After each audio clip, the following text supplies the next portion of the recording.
오늘 렉서스의 새로운 대형 SUV를 소개합니다. 바로 렉서스 TX입니다.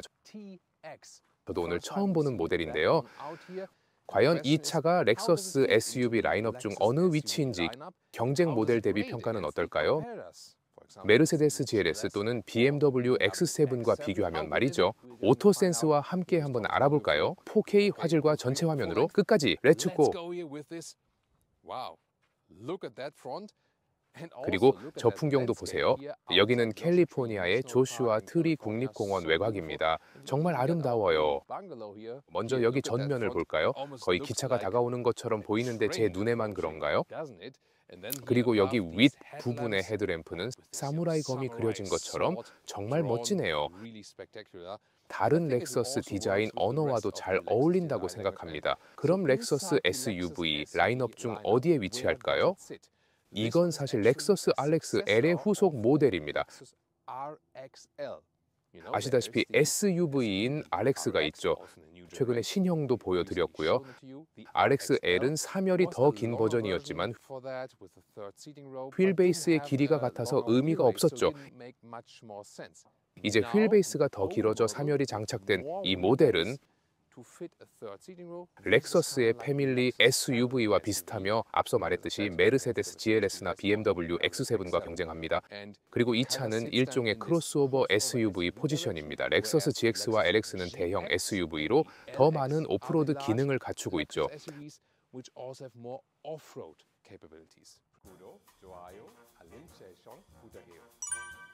방향 지시 등이 주간, 주행 등을 대체하는 방식이 정말 멋지네요. 정말 넓고 눈에 잘 띄는 것 같아요. 하지만 메인 헤드램프 유닛은 특히 여기 조슈아 트리 또는 유카 밸리 지역을 운전할 때 메인 헤드램프의 파워가 좀 더 필요할 것 같았어요. 저는 상향등을 자주 사용하는 편인데 메인 헤드램프 유닛이 좀 약한 것 같아서 조금 업그레이드가 필요할 것 같아요. 이 차의 전장은 5.16m, 적어도 저의 유럽인 기준으로는 풀사이즈의 SUV입니다. 흥미로운 점은 이전 세대의 RX-L과 비교해 보면 이 차는 휠베이스가 15cm 더 길어졌습니다. 현 세대 RX와 비교하면 휠베이스가 약 10cm 더 길어져서 3열이 이번에는 정말 말이 되네요. 디자인에 대해서는 어떻게 생각하세요? 저는 정말 아름답다고 생각했어요. 직선으로 된 심플한 디자인은 내부에 더 많은 공간을 제공하고 그리고 저는 항상 심플한 디자인의 차량을 선호하니까요. 휠은 20인치 또는 22인치가 가능하며 이 차는 22인치입니다. 특히 여기 거미줄 디자인이 블랙 색상과도 잘 어울리는 것 같아요. 이 색상은 캐비어 컬러라고 합니다. 뒤쪽의 디자인은 박스형으로 회귀했습니다. 어떠신가요? 저는 박스형 디자인을 좋아합니다. 제가 독일 바우하우스 건축을 좋아해서 그런지도 모르겠지만 렉서스도 아주 잘한 것 같아요. 왼쪽에서 오른쪽으로 뻗은 라이트 스트립이 깨끗하고 아름다워 보이네요. 후방 방향 지시등은 좀 실망스럽지 않나요? 열쇠는 딱히 특별할 것 없이 평범하네요. 그리고 문 닫는 소리는 꽤 괜찮네요. 여기 문 안쪽은 갈색 장식이 먼저 보이네요.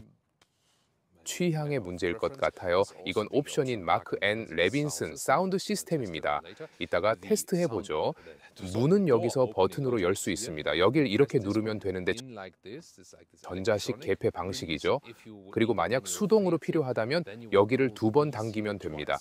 시트는 기본 트림과 F스포츠의 경우 누럭스 인조 가죽 소재의 블랙 그레이 또는 브라운 색상으로 제공됩니다. 하지만 럭셔리 트림에는 동물 가죽 장비가 있습니다. 그리고 동물적인 측면 외에도 새로운 소재는 요즘의 실용성 기능에서도 더 좋습니다. 인체공학인 시트는 정말 좋습니다. 똑바로 세운 좌석 위치도 매우 편안하고 189cm인 저에게도 헤드룸은 충분합니다. 그리고 이 차는 파노라마가 있는 버전인데 시동을 켜야 열리네요. 하하하. 무엇보다도 큰 선 쉐이드를 사용할 수 있습니다. 텍사스에 살면 특히 중요한 기능입니다. 그리고 정말 넓고 전부 열 수 있어요.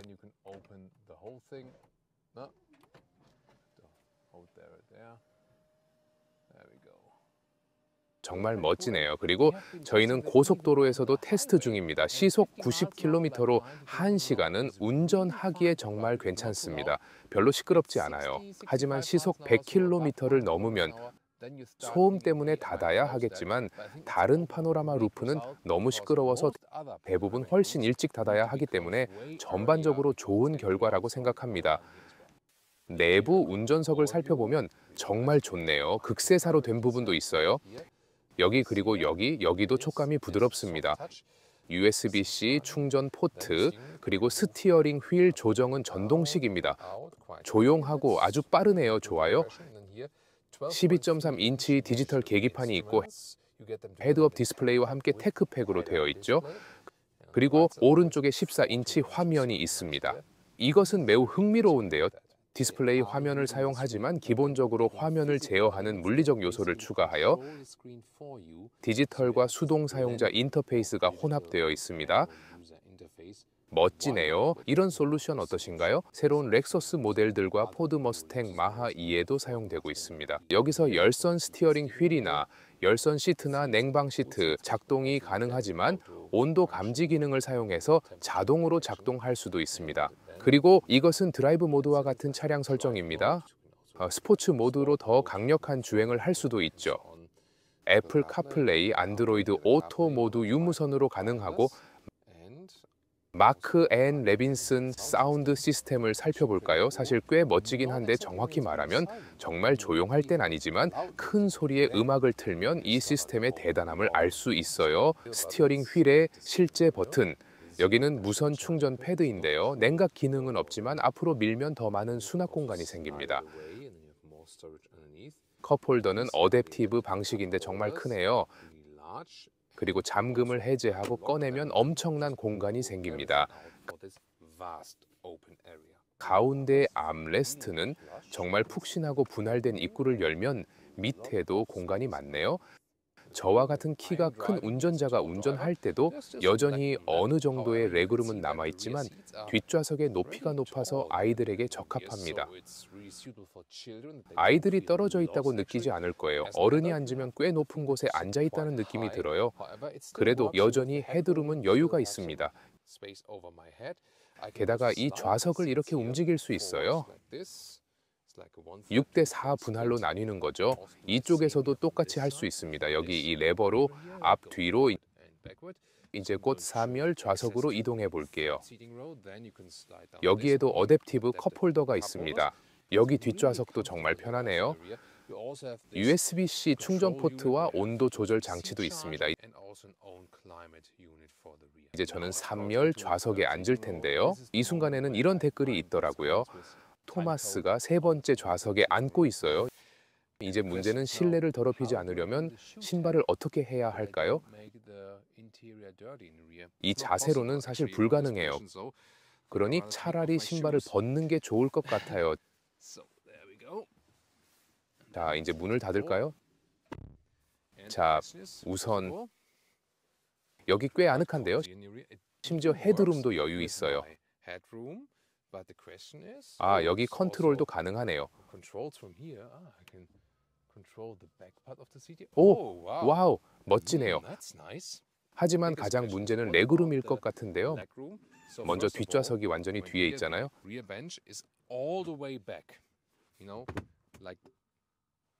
들은 사람 없죠?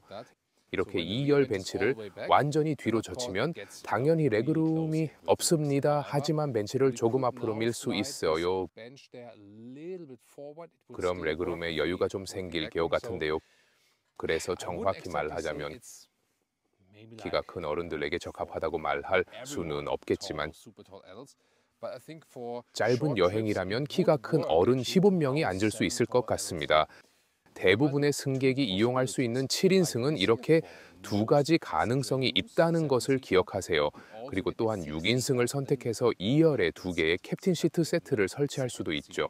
하지만 전반적으로 공간이 매우 넓고 유연성이 뛰어나며 여기 이쪽은 전자식으로 제어할 수 있습니다.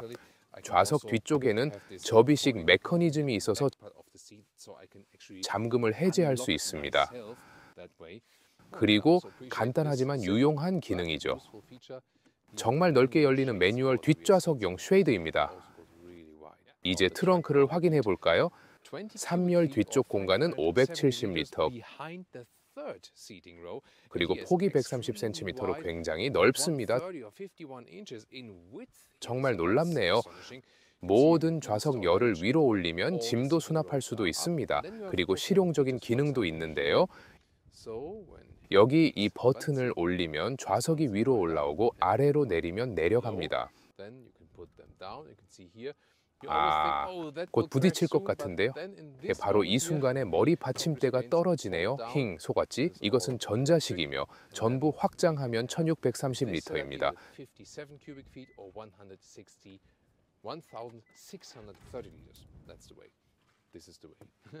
자, 여기 길이는 약 1.3m입니다. 정말 좋네요. 그리고 물론 2열도 접을 수 있지만 그러려면 돌아가야 합니다.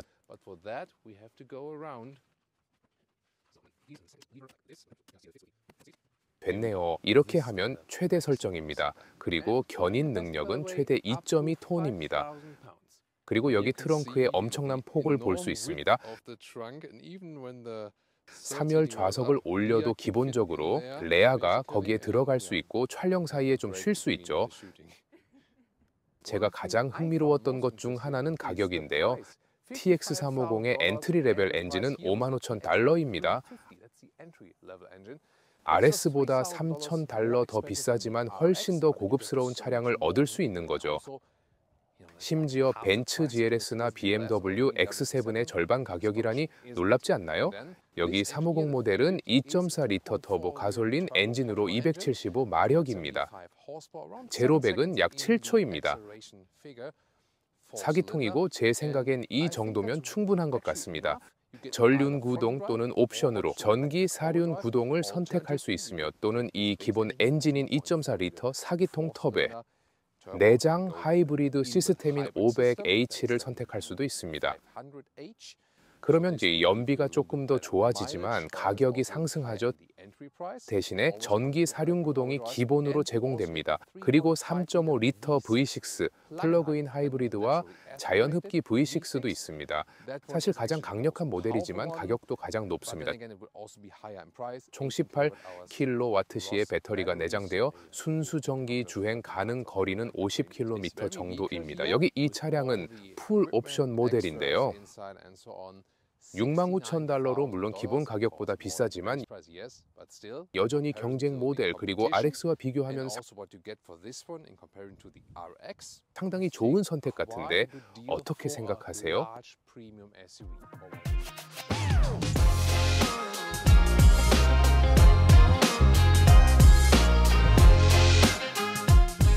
스포츠 모드로 밟아볼까요? 가시죠.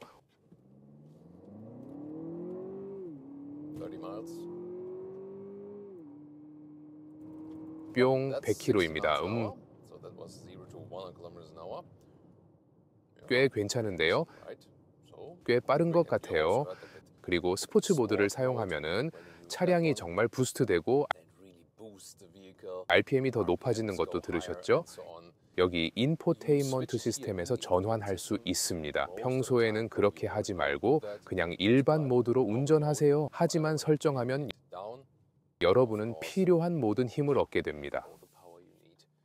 자, 확인해 볼까요? 이 차는 전륜 구동입니다.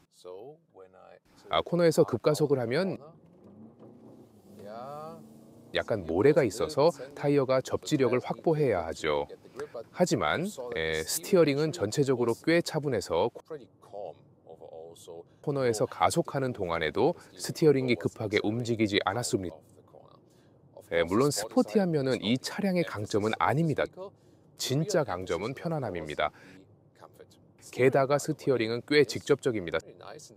사각지대가 없어요. 다시 주행 모드에서 비교해보죠. 스포츠 모드에서는 스로틀 입력이 직접적으로 바뀌지만 스티어링은 조금은 그렇죠. 사실 제가 스포츠 모드를 좋아하는 이유는 일반 모드보다 스티어링에 대한 피드백을 더 많이 줘서 그렇고 커스텀 모드로 들어가서 커스텀 프리셋을 설정할 수도 있습니다. 하지만 전반적으로 저에게 가장 중요한 것은 소음 차단이 잘 되어 있는 것입니다. 그럼 여기서 시속 100km로 운전해 봅시다. 정말 조용하네요. 체험성도 좋고 조슈아 트리 국립공원 밖의 자연을 즐길 수 있습니다. 그리고 밖에는 거의 아무것도 없어요. 오늘은 바람이 많이 불어서 똑바로 달리니 시원하네요. 그리고 이 파노라마 전면 스크린은 내부에서 외부까지 정말 좋은 전망을 제공합니다. 저것 좀 보세요. 카메라로 보이는지 모르겠네요. 시야가 정말 선명해서 잘 보이고 공간도 넓어서 앞을 멀리 내다볼 수 있어서 저에게도 아주 멋진 여행용 차량입니다. 보조 시스템으로 어댑티브 크루즈 컨트롤과 능동형 차선 유지 보조 기능을 켜고 이 코너를 진입하고 있습니다. 사각지대 모니터가 여기 사이드 미러에도 있네요. 사이드 미러에 조명으로 있는데 좋은 시스템일까요? 아니면 우수한 시스템일까요? 제 생각에는 훌륭하다기보다는 좋은 수준 같네요. 왜냐하면 실제로 저를 아주 잘 안내하고 있기 때문이죠. 괜찮아요. 다만 때로는 움직임이 너무 바빠서 정신이 없을 때가 있죠. 좋은 시스템이지만 더 나은 시스템도 있죠. 예를 들면 이렇게 왼쪽 차선에 너무 가까운 느낌이 들어요. 그럴 때면 제가 직접 바로 잡아야 해요. 그리고 또 가끔은 직진할 때 차선이 잘 보이지 않아서 이렇게 운전을 해야 합니다. 그래서 전반적으로 운전 보조 시스템은 좋지만 우수하지는 않습니다. 어이 토마스, 왜 5분 만에 옷과 안경을 3번이나 연속으로 갈아입은 거야? 미안해요, 하하. 여기 사막 지역은 태양과 시간 등에 따라 기온이 끊임없이 변화하고 달라집니다. 조금 늦은 시간이지만 이 멋진 오르막길을 보여드리고 싶어요. 우리는 여기서 BMW 7 시리즈 리뷰와 메르세데스 EQS, AMG 리뷰에도 올랐던 아름다운 언덕길입니다. 코첼라 전망대까지 올라가는 아름다운 길입니다. 정말 추천할 수밖에 없는 멋진 광경입니다. 아까 말씀드린 것처럼 정말 엄청나게 어두울 때 헤드램프는 항상 상향등을 사용할 필요가 없을 정도로 거리가 조금 더 필요할 것 같습니다. 왜냐하면 하이빔을 사용하면 맞은편 차량이 눈부실 수도 있고 항상 하이빔을 켜고 운전하고 싶지 않을 수도 있기 때문입니다. 와, 저기 좀 보세요. 경치가 끝내줘요. 정말 아름다워요. 일몰의 사막은 정말 제가 가장 좋아하는 것 중 하나입니다. 그리고 차를 몰고 2위를 달리다 보면 이 대형 SUV를 운전하고 있다는 사실을 잊게 됩니다. 경쟁 모델인 메르세데스 GLS와 BMW X7 리뷰도 확인해 보세요.